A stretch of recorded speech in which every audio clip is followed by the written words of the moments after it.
Is sponsored by the Dumbphone Finder. The Dumbphone Finder is a tool that allows you to filter through different features and find your perfect device. Make sure to check it out in the link below. How's it going, everyone? Today we're taking a look at the Notes tool and other improvements for the iPhone 2. As always, you need to go to your dashboard, select your phone, go to Toolbox, and install the Notes app. This is going to be a very short video, so I just want to get through it. And you can learn more about the Notes tool in their post, but it does have the ability to allow you to create notes on the dashboard and also on the phone.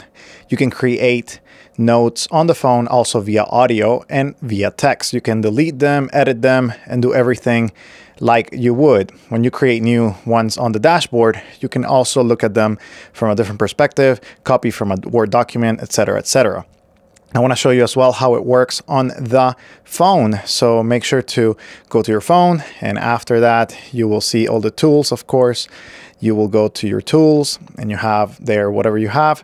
Then you have notes, and you can create them right there and then. You can create a voice note, and you can also create a text note. And in the text capabilities, there's another update that came besides that. You can forward your notes, your audio notes, to your email as well, which I think is a nifty feature that they allow you to do.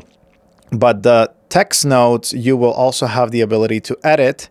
But not only that, they have added something to the keyboard that I think will make a lot of people happy, which is a space bar essentially, or an enter key that allows you to separate paragraphs. So if you need to type something or you use the audio, the voice to text, then you can separate via paragraph right there, and it will make a nice addition, a nice space. This can also be used on text or on something else. There's a lot of improvements on this update, and there's a lot of things that are good coming from the iPhone team.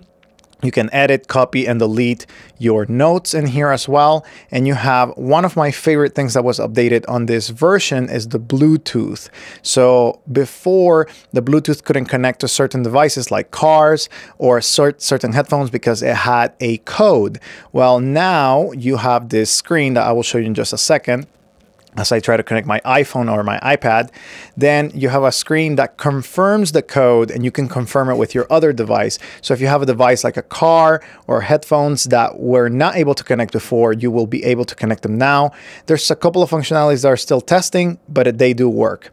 Also, the menu key brings you back and forth between the front screen and also the menu items, which I think it's excellent. On top of that, you can also, when you're on a call, come back and forth and from the menu time. So if you want to see something to the call, so you can just do it by pressing the menu key. I will showcase this to you in just a second. I'm trying to type my phone number, and I will show you that in just a second.